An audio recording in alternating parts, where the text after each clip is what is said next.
There's a couple surveys, research studies that ask lawyers about their experience of depression.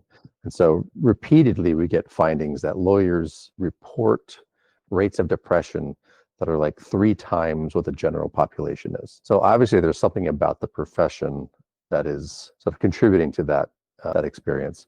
And we also see there's some older research that looked at law students, and they found that when law students came into law school, their rates of depression looked like the general population, as you would expect. But then throughout law school, it just like skyrockets and eventually comes down a little bit, but it's still 3 times the general population. So there's obviously some things that are, unique to practicing law or just stressful professions that can contribute.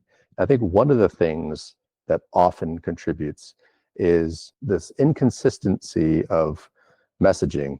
One is like your reputation is paramount and you can't make a mistake. And if you make a mistake, like your career's over. And then the other side is like, oh, you're learning. So obviously you don't know everything. You're gaining experience. So the two things can't be the same. They both can't be true at the same time. Mm-hmm. So you can't be learning and not know everything and also not make a mistake ever. And so these mixed messages about how a mistake or failure is just like the thing you don't want to ever happen and it's always bad, as opposed to like that's how we learn most things in life, is through an attempt, a failure, and a retry, right? So like it's practice, it's persistence, it's resilience.